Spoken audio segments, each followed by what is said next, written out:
everybody. It's time for Minute to Skim It. It's so interesting because my brain tells me it's been a week since I've done it. Like I've skipped a week or something, but it's not true. I did this last week and then flew away in an airplane to Comic-Con. And here we are back in time to keep you guys informed about what is coming out this week. So between the two of us, we've been on a cruise, flying on airplanes, eating really good food, having no sleep. What else? Did you swim? I swam a little bit. Swim. I know, so no swimming. I went out by the ocean, which almost counts. By the way, Comic-Con was amazing. There was a ton of really cool things that were announced there. Movies, TV, and comic books.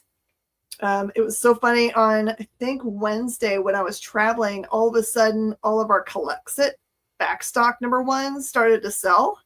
And I was like, there must have been an announcement. And it's so funny because even when I went to go talk to Black Mask about it, they were like going, I don't know. Because Hollywood has already, taken hold of that property and is, taking their time about when they're going to do stuff. So they must have announced something. So there's all those kinds of really neat things that happened. And I got to hear the lowdown about the cool new event that's happening as what I understand is being kind of like second phase absolute. I'll be able to explain that stuff to you guys. I don't know if I'll be able to fit it in here, but I'll definitely be able to, in some future show, be able to explain it to you. So you understand it is not just a big tournament of champions. It is not what's going on at all. And it's really important. I did not hear anything about any new absolute titles, but the next round of things that happen are all based on why there's an absolute universe at all. And by the way, it all evolves around Omega Power, around Omega Power and Darkseid. There is a reason why the absolute universe is going on. It's so that Darkseid can gather up Omega energy so he can become the King Omega, which is what KO stands for, King Omega. So there you go. There's your tease for you. You want the ash can? I got one. Don't worry. I could end up with one ash can.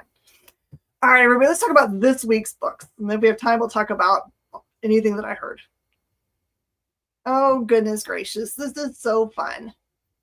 Have you guys been reading any of the Disney crossovers?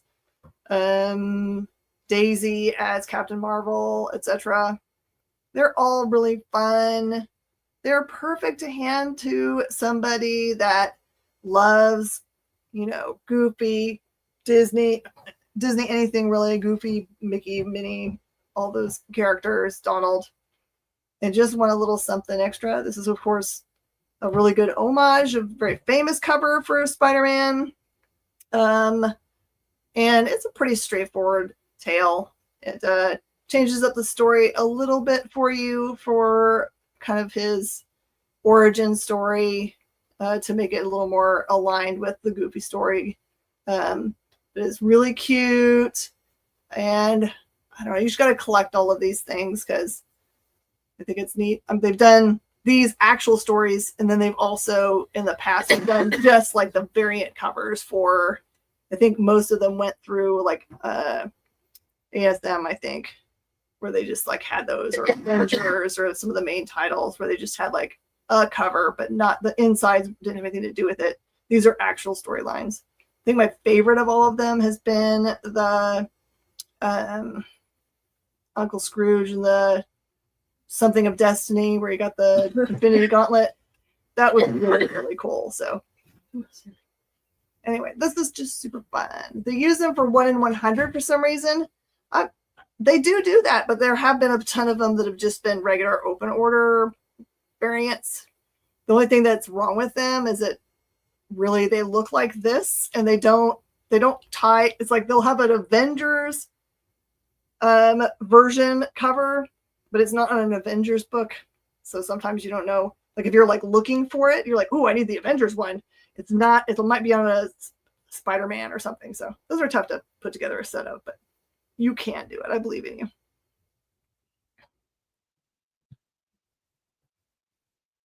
This one last come out. Here comes Speed Racer. Sorry, I'm fighting a bit of a cold right now. but Speed Racer #1, very fun issue. Very fun relaunch. I think it's got something for old fans of Speed Racers and people who want to get into the character. Excuse me, guys. This is from the same creator who's been working on some Dynamite titles. I believe he's written was it Space Ghost? David is it Pepos? I believe so, yes. It's Pepos! So you guys are gonna like that. And I really enjoyed this one. It's a lot of fun. I like the reimagining of the characters. It's nothing new really. It's just new looks, but it fits like a more modern Speed Racer. I went into this kind of like not super excited, nothing against Speed Racer, because again I like Speed Racer, but it was a book that if I had a chance to read it, then I would try to. But I was pleasantly surprised by this one. I'll try to finish this up before I go into another coffee fit. But yeah, I would recommend this one to anybody who wants to who is a fan of Speed Racer, or again they just want a really fun action comic book. I believe that Racer X, a mini series, should be out next month, and I actually do want to check that one out as well. Highly recommend it. I think this is honestly my favorite issue of the week. I was actually I wasn't ignoring you guys. I was trying to look. I took a bunch of pictures of some of the upcoming stuff at the retailer presentation. And I thought I got the Racer X picture because there was a really cool one, but I swear to you, they go faster and faster through those presentations. They're like, here's a picture, and if you're not framed up there, then you just miss it. So I apologize. I will do better next time. All right, Mega Man X. This is part of a big push for Udon and their Mega Man line. They've got a bunch of different titles coming up. They've got Mega Man, Mega Man X, Mega Man. Oh, I forgot they're all little subtitles for them. So if you are someone that loves Mega Man, make sure to add these to your polls, because I believe that like Udon is one of those things that, in the grand scheme of things, when people are ordering, that might be the end of the list and people might get tired. I'm not saying that that's me when I order, but that's me when I order. So I actually saw these when Shanice was gone for an earlier vacation, and I was just like, well, she didn't have it on the list, but I'm going to be that person and just add a few, because it's like we haven't had a lot of Mega Man readers in a while in the store, but I figure that it is long enough since then that I might try it again. Maybe there's a new group of fans in our new location that might be really into this once, really awesome video game. This one kind of focuses in on this main character getting kind of like powered up, hence the X. And there are some characters they present them as if that everyone should know what they are. And I can't remember their names. There's like, it's all animal, like robot kind of combinations. And so they actually show one of them as being a new and, like Nemesis, and then infer another one in the list there. So I don't know if they're kind of like showing them one at a time in the other books, maybe to end up with a big battle royale with all the different versions of Mega Man and all its powers, the people that are part of his universe. But it's really great art. Udon, always puts out really great things. I've always loved all of the things they've tackled. Like, I think they did Street Fighter. And there was another big long line that they did that I really liked. But yeah, if you've never tried this line, if you have any inkling you might like Mega Man, this is probably a good time to start, since they've got so many titles that'll be great to pick up. Armadillo Man. No. And it was like, this was like Ice Panda or something, I swear. I swear. Oh, man. Freeze Penguin. So unfortunately, may have to skip this one, guys, because again, I'm a half step behind everyone today. So I didn't get a chance to read this one. So Let's act it out. we can act it out. RJ, can you do a Boston accent? I cannot. Jeez. Oh no, it's Godzilla. Oh no, it's Godzilla. Dr. Khan, the yarn, get some coffee. We love you, Boston, so much. Don't get mad at us. You don't act like you don't make Texas accents all the time. Make fun of us.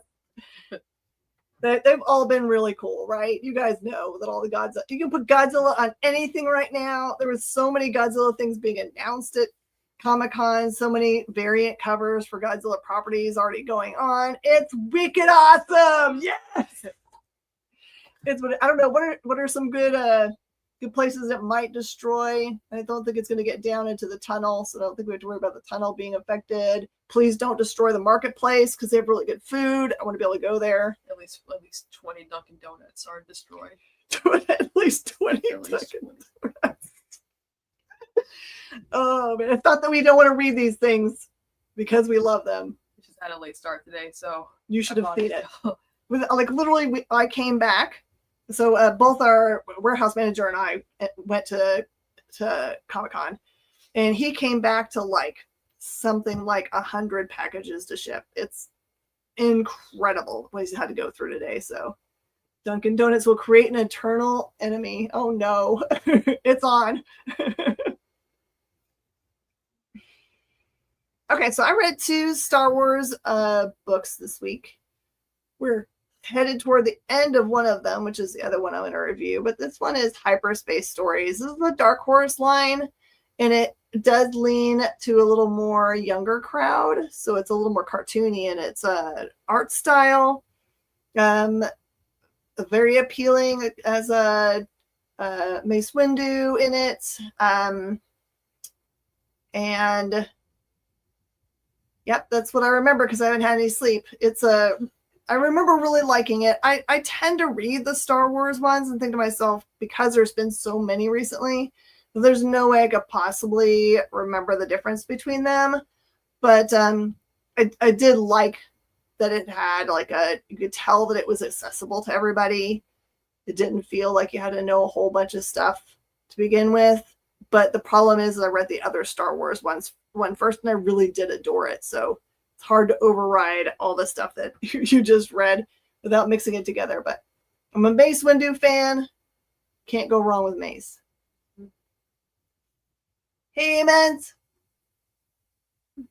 Please come kick it. We apologize for our bad reviews today because we're both tired. And one was sick. So Tyrant. This was so I remembered why I ordered this for the store, because in the pitch it was 300 meets Birdman, the movie with Michael Keaton. Ooh. So it's like, okay, that is a strong enough hook to get me to at least give the first issue a shot. Mm-hmm. And yeah, it wasn't what I was expecting, even with that description, as wild as it is. The main character, the man who's being like choked out, and you see he's like, not having a good time. Looks like he's getting another face somehow. Yeah, so he is just like going through it. He's facing deportation. His career isn't popping off like it should, and he's got to deal with this king that you see on the cover, who wants him to write his story or to finish out his story. And it just kind of goes from there because he's dealing with all of this, and it's like I guess if you are like a writer and you have like your editor who is always on your back, but imagine it being a centuries old king who can kill you and who can physically touch you and mess with you. It is terrifying. And this wasn't what I was expecting. This was a book that I taught to Jen. I think I was talking to you about it yesterday. It was like, hey, what's this about? I don't know. So we're gonna see this issue like when it comes out, and how the story will I guess continue. I'm fairly certain this will be like a mini series, because if this is an ongoing, then I tip my hat to the writer for her making it last as long as he wants to. Right. But yeah, if you want an offbeat story that's different from everything else on the stands, I would give it a shot. It might take some rereads for it to fully click. And again, normally I would like squeeze in just like at least 2 reads like of a series like this. But today, unfortunately, it just wasn't in the cards. But yeah, and I see that too. Like it does have like a darkness vibe to it. The artwork, it is something. And again, if you have, let's see, $4 to spare this week, cheap. Yeah, I would give it a shot. Excuse me. Guys, remember the feeling you had when you read that first Darkness? When you were a little bit confused because he was the bad guy, but he was hot. You guys remember it? Just me? Okay. Jackie, yes. Ooh. A Monster High. So it's kind of interesting the way that they're doing these. I feel like they're all kind of one shots, but they do all tie together, which is really neat. And it's cool because in the book itself, it actually tells you what the tie-in is. Like this one ties into the Pride issue. This comment that just made happened in the Halloween issue. So it's very helpful. So if you don't know anything about Monster High, it's from a world that is tied around these cool dolls that have the most amazing outfits. And then they made, comic book about it because they got to have cool back stories. And I think that whoever created these dolls really already thought all that stuff through, because all the girls are kind of like a mixture between kind of goth Barbie and some cool universal monster. So there's one that's based on kind of like Dracula, someone that's dressed kind of the Wolfman, someone like Cleopatra, I guess it's supposed to be the Mummy, and they're really always have really great outfits. And I call them costume drops because every single time I see one, I think to myself, there's someone out there that's going to cosplay this because it is so cool. And one of our co-workers is obsessed with one of the characters, and I can't remember which one it is, so don't be mad at me. Claudine, maybe? But in this one, there is some trouble that they are trying to overcome together, as always. It's just always fun to read them because they, no matter what they come up against, usually it kind of feels like they're like, we can make this happen, kind of like the Lumberjanes. Like, we'll figure it out. Don't worry. But yeah, it's mostly, truly, it is just page after page of the most gorgeous art with the coolest costumes in it. And sometimes it doesn't even really matter what's going on in the story. Of course not. There's no big stakes, really. And this one, I forgot her name. The one that's a Frankenstein one. She like takes her arm off to help a friend, just because she can. And she like literally offers, I will give both hands. But one of them actually offers something even greater to help resolve something. And it's just like, I don't know, it just seems like they'll do anything for each other. I like them. Frankie Stein, thank you. So the Titans annual, it focuses on Donna, as you can tell by the cover. Yeah, this is a really sweet issue. Basically follows her and her reminiscing on her time with the Titans, about when she got her powers, when she met the rest of the team, and when they became, how she says in her words, like a family, even after their initial first mission together. And I've always liked her as a character. And I think this stems from me watching the Teen Titans cartoon and kind of digging deeper into the Titans in the books and being like, oh, this chick is really cool. I wish she would be on the show. So she wasn't in the show, right? She wasn't. Oh, okay. That's why when I was a kid, I would look up Teen Titans. I saw her. I'm like, wait, why is she on the show? But anyways, yeah, this is a really sweet annual. If you're reading Titans, I'm sure you're already reading it. If you're not reading Titans, I would still read it if you like Donna. But it was a really fun, just not one shot. It's a really fun annual. and it was something I really needed to read. It's just something sweet and light and nothing like. It is a nice palate cleanser after I tire it because you see so many crazy things in that issue. But yeah, I liked it. There was we were coming away from the hotel, and someone's coming up to the hotel. There was like a whole group that had done all the Titans, and they looked really nice. They did a good job.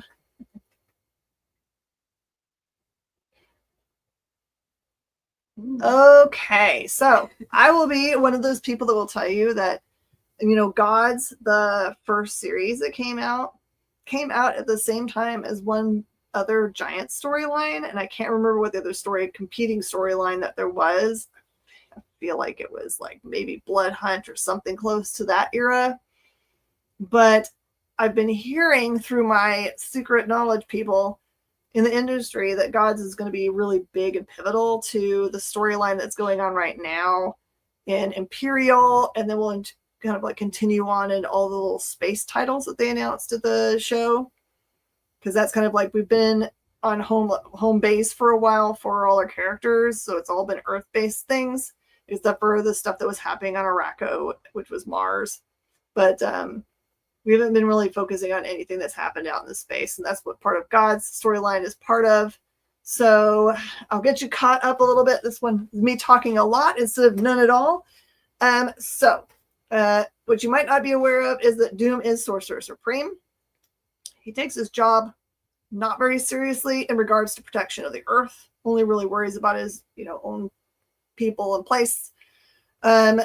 So he mentions in this book that he understands and acknowledges that he had like a real big one of his big jobs and purposes on as Sorcerer Supreme was this big challenge that comes around every once in a while, in which he comes up against, they were like gods, and has to go through, in the case of Peter Parker, who he assigned to the task, 8 deaths.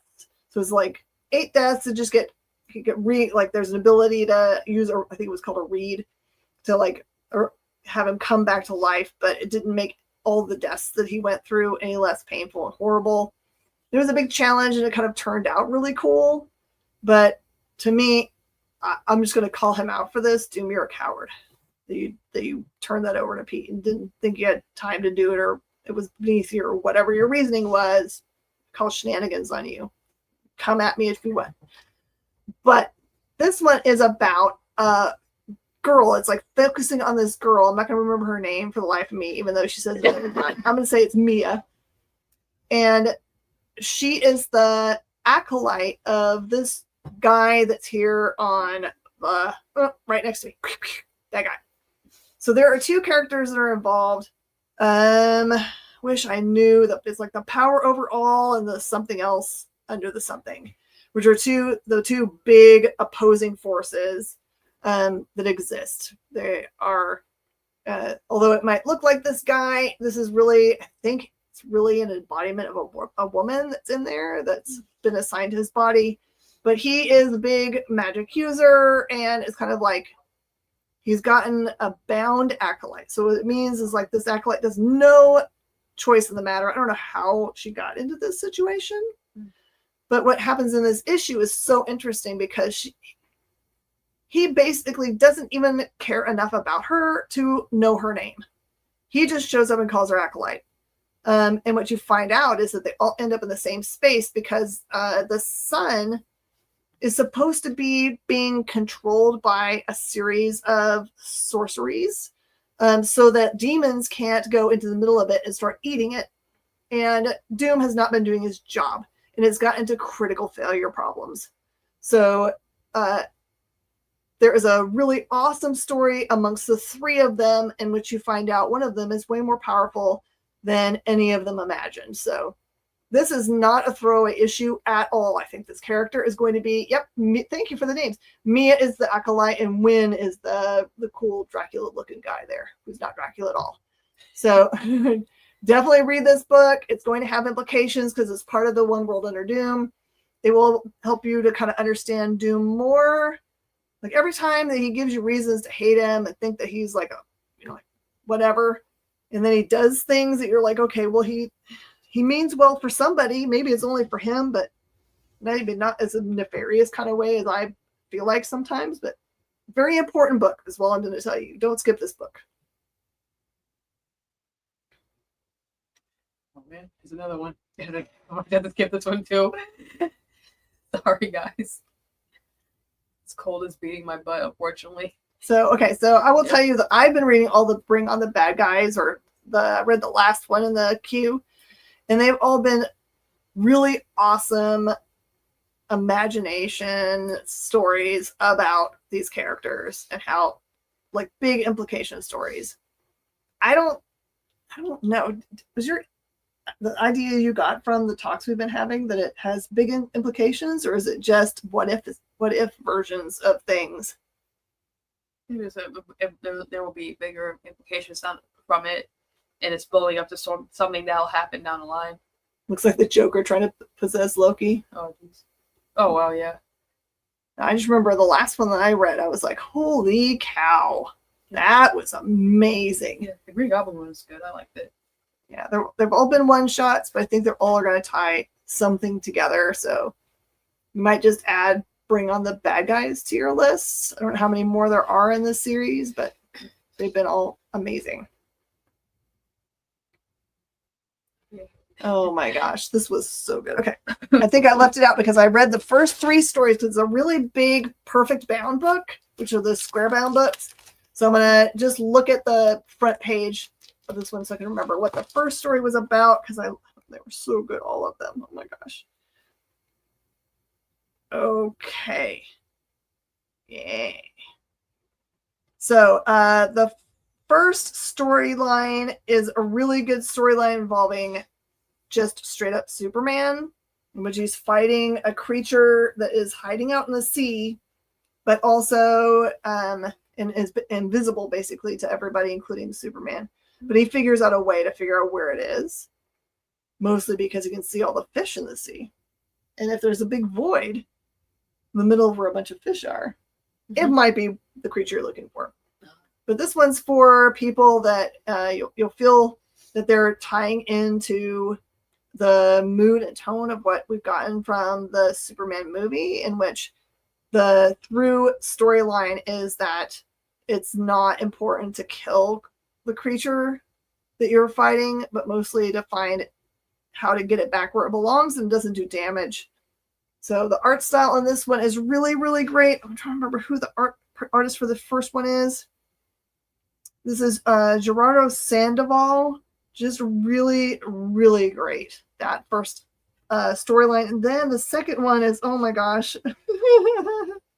So it is a storyline called The Gorilla Ex-Wife of Jimmy Olsen. So I did not remember, or maybe I never knew, and this is another thing I've learned from the movie, which is awesome, that did you know Jimmy Olsen's like a total ladies man? Like all women are attracted to him. Yeah, Jimmy Pools. It's canonical. I should say like that, but yeah, it's canonical. It's so funny to me because I was like, well, it's like the same reason I don't understand how Archie gets all the girls. It's like he just looks like a normal guy. He's not unattractive.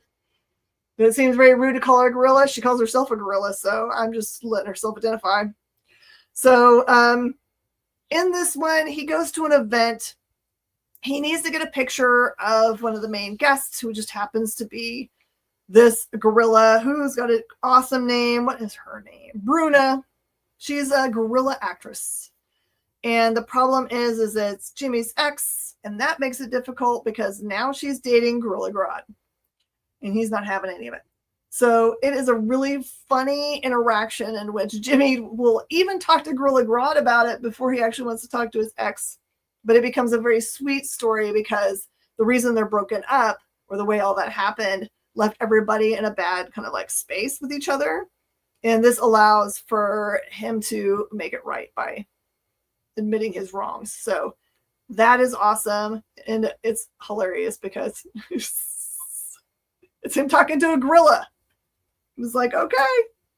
And then the last one that I got to read. Oh yeah. Okay.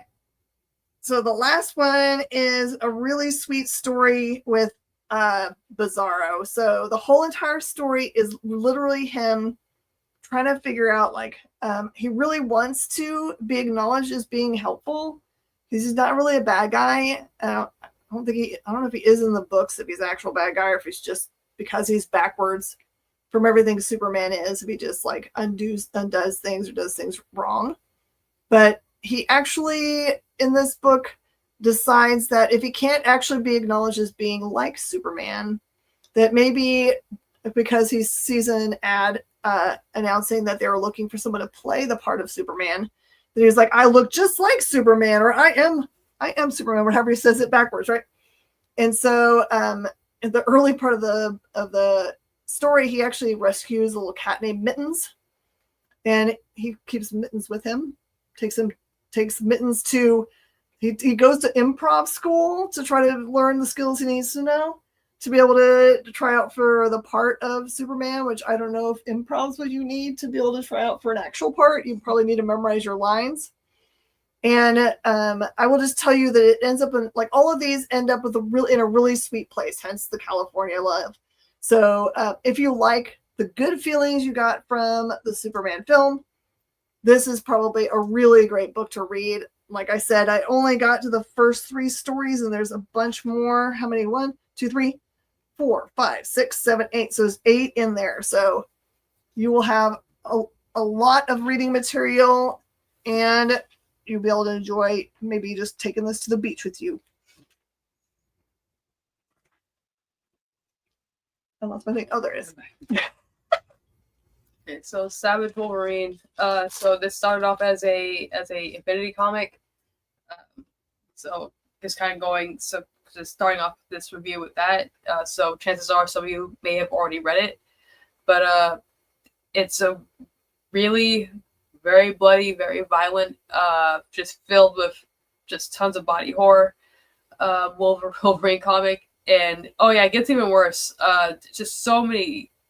Just there's nothing I can say that won't be like dirt. It won't make it sound like dirty, but there's just so many fingers in this issue, and if it's an issue that I genuinely would not recommend that you read while eating, or if you're going to eat within the next hour, because it's very gross, but it's still very, very good. Wolverine, this is after the fall of Krakoa, and he's on like a cross-country journey on his motorcycle, and he comes across a small town that seems very quiet, even for like a place that's way out in the sticks. The bartender, the only thing that's open is, besides the bar, is a radio station, which is promoting some very fringe views, especially when it comes to mutants. Oh, so wow. Of course Wolverine is like, oh, all right, so yeah, this sucks, I'm out of here. But he gets roped into what's going on in this town by one person who seems to be relatively sane. And of course, the rest of the townspeople are trying to hunt this person down. So Wolverine intervenes, and there's a lot of slashing, dicing. You can tell on the cover, and yeah. So I'm not sure. I'm not fully sure if this was like a mini series or a maxi series, or if it was just like a one and done on the Infinity Comics app or wherever that app is. But it's pretty self-contained, but it could open up to more stories or more issues. But I liked it quite a bit. There were some parts I had to be like, oh, that's just nasty. Just kind of flip the page kind of fast. But yeah, if you have a desperate need for Wolverine, if you just need to have a Wolverine issue this week, this wouldn't hurt to pick up. And I do like the fact that they are maybe double dipping kind of with the customer base, but if you want to have a physical copy of it because you enjoyed it so much, then you can pick it up for, I'm not sure how much it is. Some monies. Yeah, it's some monies. Quite a bit of monies, but if you've got, like, I know, right, now Marvel double dipping would never, right? But yeah, if you've got like $7, you just had to spend on Wolverine, you could spend it on this one.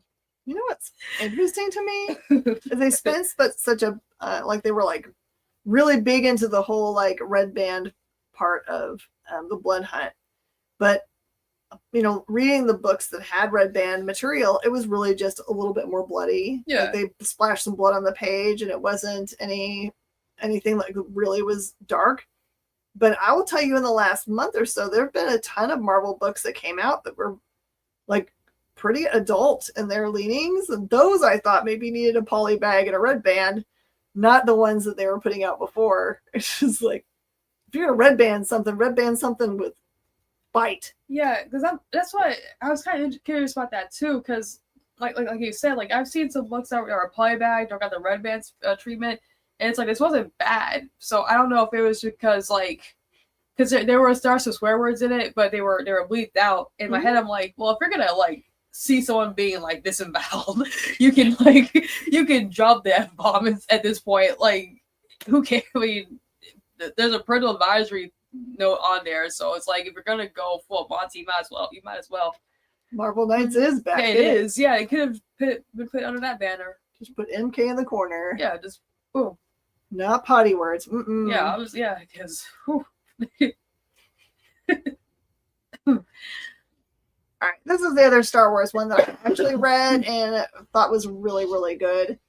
So if you've been reading High Republic from the beginning, this will be really great for you. And if you would just have never read it and you just want to have just a feel-good ending to a series, this is also a great place. So this person in the middle is one of the main characters from the series, and I swore I was going to remember her name, and I just can't for the life of me remember it. But the person on her right, if you could turn around my left, is like kind of like almost one of the starship captains on her starship. And then I don't actually know what the relation is to the other person, but so she is herself an actual Jedi Master. And that's been kind of like the problem for her as she gets drawn into conflicts, which she just got out of, and which the Twi'lek on her side there had to make like a really life-ending decision in the battle. And so a little bit of this book is about, going too far. Is it okay if there was no other real choice, right? It was like them or me, or them and all of us, that kind of storyline. But the really sweet thing about this is that our main character here finds out that she is being considered for / it is her destiny to have a position on the council. And that is something that she had never considered and is not ready for. And especially considering what she's just been through, there's going to be some really deep thoughts that happen to happen in this issue. So there's some big moves in this. It's a very good ending.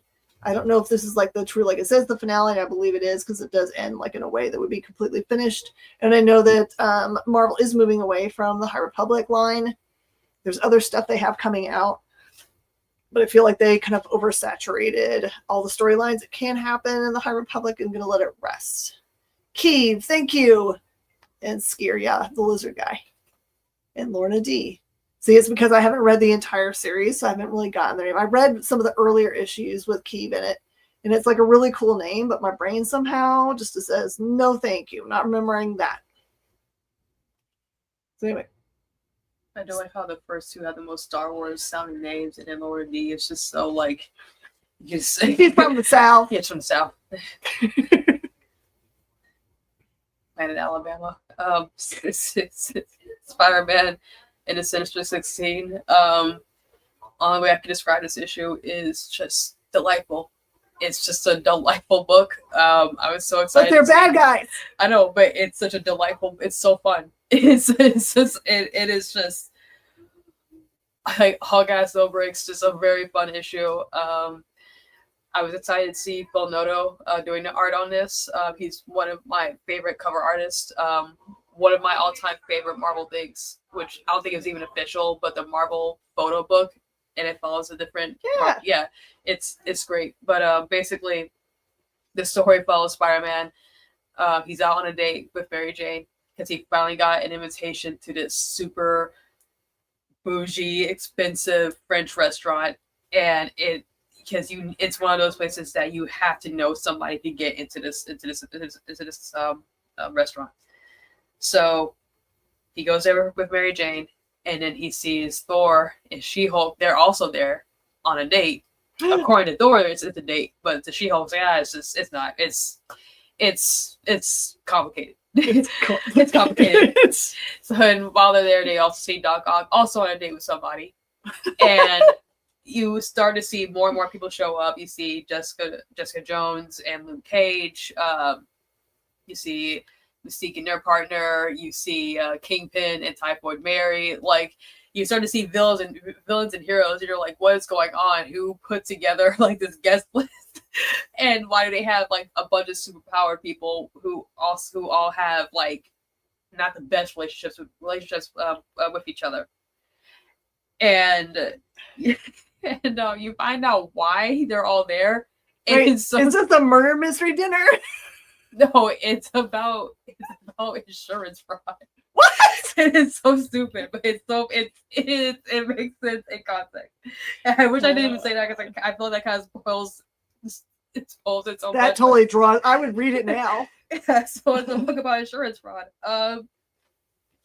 But yeah, it's very silly. It's very fun, and just the fact that like there's a character who tells Peter that like, look, I know it's usually on site whenever we see each other, but I'm just trying to have a nice date with my friend. That's all it is. Like, I've got no quarrel with you.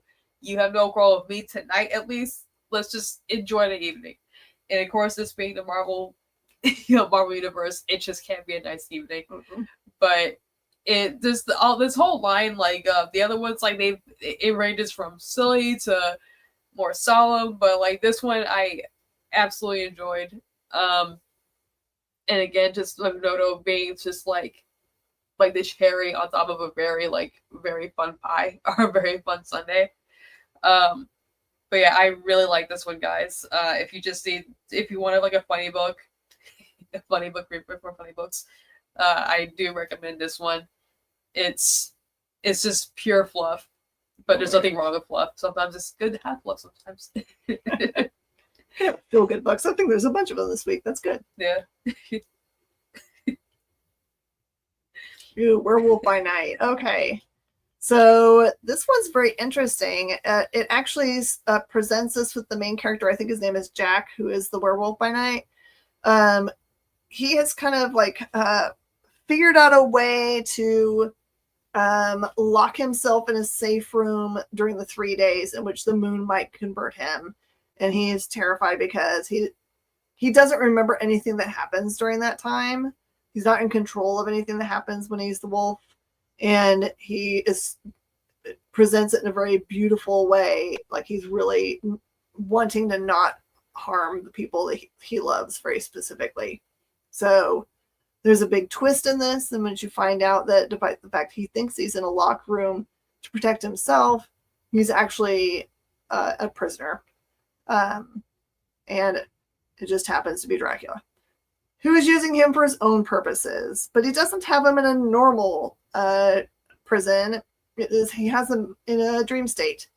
So how do you escape from such a thing? I don't know. Plus, there's other beings that make sense in this same prison that he's also using, including, is it Man Wolf, the one that's always a wolf? And then also Man Thing.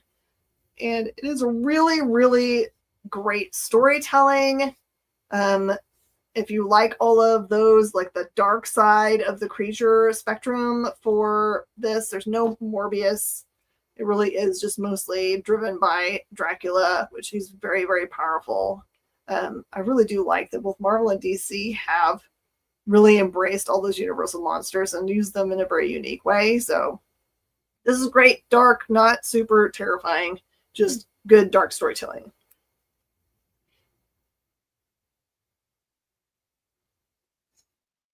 Cool. So, Justice League Dark Tomorrow special. Basically, if you have a favorite time traveling superhero in DC, this book is for you. It's just a bunch of like the team that they built in this is it's very fun, and it's a very unique team, especially once you realize like what the common thread is. But basically someone is killing going after all of the different time travelers in the DC universe. So obviously this can't fly. So Hi, Robot Man. I love you, truncated numbers line. So they put like a team together, so who also have like in their character backgrounds time travel or universe jumping, and you can tell on the cover who's on that team. And also kind of like clickbaity too, because those people are not on that team. Yeah. But, yeah, I wonder who. But so explain EXP. What does that mean? So something is killing the time travelers? Oh, extra points. Yeah. No, but this was fun. Like, this is obviously like kind of like a prologue or like a prelude to like to what's going to happen in like the next couple of weeks. The book tells you like, hey, so this is going to tie into let me see, pop up real fast. It says Superman, Justice League, obviously. Just like me, sometimes you gotta have a little extra. Yeah, because just to make sure for people who like if they're reading these titles, they won't be confused. Like, hey, what is going on? Like, why is Gold Beetle here? As awesome as she is, and I also still like how her origin, they still won't fully like explain like what her whole deal is. Thanks, Pablo, watching over on Facebook. Appreciate it. We missed you too. But this also does tie into what Jen was saying with DCKO. This is also going to play a big part in it. Is it? Yeah. Oh. And oh wow, yeah, the Legion of Darkseid. Oh, snap. Yeah, so definitely like DC, they're definitely kind of like what's the word? Like not lead, but something with breadcrumbs. But like if you are going to read DCKO, it wouldn't hurt to read this one. Or as a matter of fact, I would say just straight up just read this issue, because I feel like you will be very lost, or you'll be missing some context building up to it. Oh, hi, Pablo. All right, cool. I got enough time to do this. Okay, so we were talking about DCKO. So I'm going to tell you guys the skinny about it. So I kind of gave you a little bit at the top of the show. So I know everybody I know is reading Absolute Storyline. Batman, Wonder Woman, Superman, Martian Manhunter, Flash, Green Lantern, right? So what you need to know is that the reason the Absolute Universe exists is because Darkseid made it so. And he's really using it to build up Omega energy. So all the reasons why everything is a little different and darker and more violent is because he's building up Omega energy in order to be the most powerful Omega, which makes him King Omega, hence the KO. So once everybody finds out about this in all the universes for DC, it becomes clear that they need to also try to figure out how to make Omega energy, which involves lots of fighting, but not in the normal way. I can't just say, hey, we need to make some Omega energy, so let's do some sparring. This has to be full out. We're using as much power as we can, even stuff we've never drawn on before. I don't know if you saw it, but there's a really awesome image of Superman, and he's got kind of like light on all of his knuckles. Like he's got brass knuckles made out of light. Those are mini suns. He's literally hitting people with suns. So they have to do this. So it's going to look like to the outside world who doesn't know any of this stuff, that it's just a normal like tournament of champions, because there is going to be a tournament board. They started out, they've got a list of 32, I think is the beginning board, but they haven't announced all those names. I've been talking to DC about how they're going to start dropping that stuff, how they'll reveal it. But there's just a few filled in. So if you can go and actually find that thing out there, I will, after the show, if you would please follow us on social media. I will post up that all the stuff that I got from them, including all the inside information, Marvel stuff that they posted up, and all the rest of the things I took pictures of with my phone, so you can see what it looks like. But just help other people to understand that it's not about the tournament. The tournament is just merely a way to get to try to save everything. Because if they don't end up with a champion that has enough energy, Omega energy at the end of all of these fights, it won't be for anything. Darkseid will still be able to control everything in a big way. And so for all you guys that were also a little bit worried about Absolute ending, heard from the person that controls all that, it is not. So this is what we call kind of like phase 2 Absolute. So, you know, all of this started way back when they started announcing the all-in stuff. It still says all-in. So if you see all-in titles, it's likely to be tied into the storyline, which is this Justice League Dark Tomorrow special. Says all-in. Very, very bad. Super bad. So anyway, so just know that it really is all the problems if you're saying, why are they just being so bad? Why is the battle so raw and serious? It's because they really know what's at stake. So you'll still have your Absolute universe. Don't drop your Absolute pulls. Add on a DCKO to make sure that you don't miss any of these bits. And this is just me telling you about this stuff. There's plenty of awesome stuff that's coming out of Marvel also that I'll include on our social medias on the EXP. I'll put it to Facebook and try to remember to do it to Insta. But please go join those so that you can get those informations and see them when they pop up. Absolute Green Arrow for the win. I don't know. I kept on thinking they were going to add some, but I don't know. So I'll probably put those up tomorrow. So you have time to join our social medias. Just start following us on all the platforms so you can know all those things. And I'll start popping up that information for you guys. So you guys can be the smart kids in the room. Also, remember that we are here to push you to whatever local comic shop you prefer. Go to 5 or 6 of them. It is totally cool. Support them. With small purchases are fine. If you can find one that you can get a pull box set up, that would be awesome. It's easy to find local comic shops by using comicshoplocator.com. And the Googles works too.